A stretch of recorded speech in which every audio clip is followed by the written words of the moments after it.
Hey guys, just regarding the car hunt for the Vencer Sarthe, which is ongoing at the moment in Asphalt 9 Legends on the Switch, I just had to point out to unlock it, like, you need to run the race 175 times.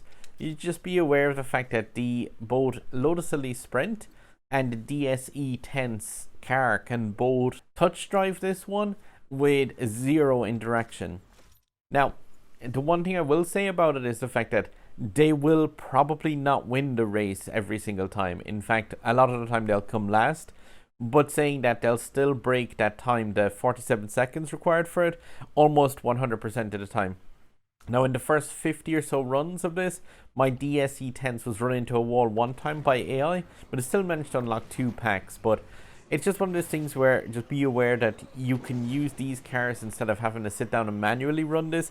Just if you've got a load of tickets to spare and your Switch isn't doing anything, fire up this event, throw the DSE Tense into this a couple of times. And with this car as well, of course, you have that imperfect nitro glitch. So if you want, you can lean over, double tap the nitro on the controller and then just leave the car. It should like maintain that once you're about halfway through the race, just because that nitro lasts way too long in this car. It's also the reason, of course, why this car is so prevalent at the moment in the World Series multiplayer, is because people have it set up with a controller with auto fire on both the nitro and the A button. So as soon as the car refuels, which it does during a race, it's then ready to go into the next race, and that imperfect nitro is completely glitched in the DS Automobile's car.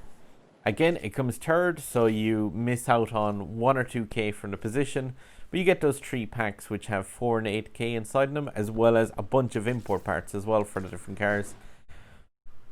Like, that DSE Tense will refuel in just 2 minutes after you start the race, so you could effectively just use that car exclusively to do this one.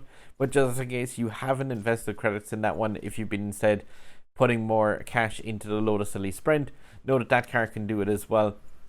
Only difference with the Elise Sprint is it doesn't have the imperfect nitro glitch, but Lotus's normal nitro is fairly powerful. So again, this car isn't going to win the race the 175 times, but it's a whole lot more credits for you to run this one 175 times and get those packs than it is to not run the race and say, think, oh, I'm going to manually do that. And then if you only end up manually doing it 100 times or so, like, it'll take you a heck of a lot more time and energy and effort to do it, and also you're going to miss out on tons and tons of credits by like a single pack. But again, once this car gets kind of up to that second stage of the perfect runs, if you throw it into a nitro, it should last a fair bit of the way through the race. Again, it can do that 47 seconds without any interaction whatsoever, but it's just a case of if you do happen to be around the Switch and you're doing other bits and pieces, it doesn't take too much effort to just lean in, hit the nitro button, and just give the car a little bit of an extra boost so that you can possibly get yourself some more of the actual credits by winning the race.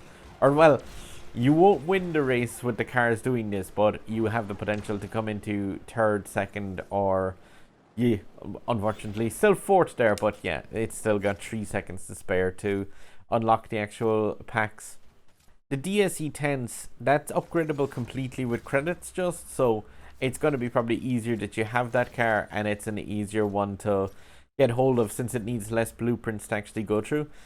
The one thing I will say though, the actual car itself, the Vencer Sarthe, yeah, that is a crazy car in terms of the stats to it. At maximum tuning, it has, like, stats wise, it looks like decent top speed, high acceleration, decent handling.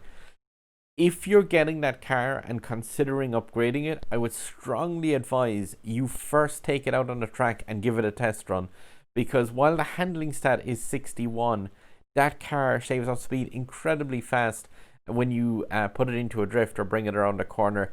And the nitro, again, is relatively strong, but it's just that car's weight is definitely a unique-ish one.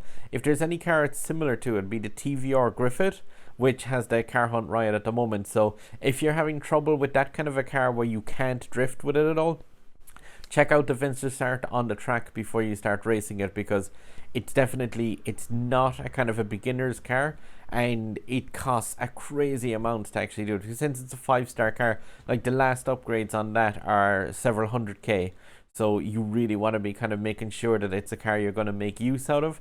Saying that, I will just say the fact that that car is amazing if you can get good use out of it on certain tracks.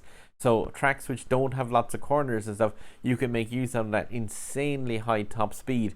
And say on certain races, I've been able to do the expert club time on those races on using the Vencer Sarthe, which is classed as an amateur car. So yeah, it can definitely punch above its weight when it comes to like getting out that top speed.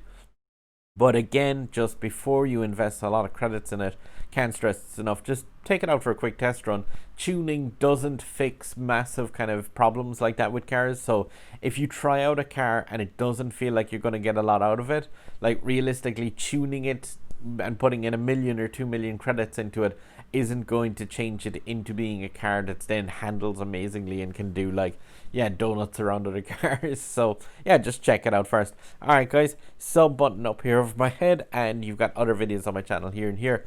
This one really helps me out, guys, and yeah, happy farming that car hunt, because yeah, like I said, Vencer Sarthe is definitely one that's worth having in your garage, but give it a test run before you actually start tuning it up.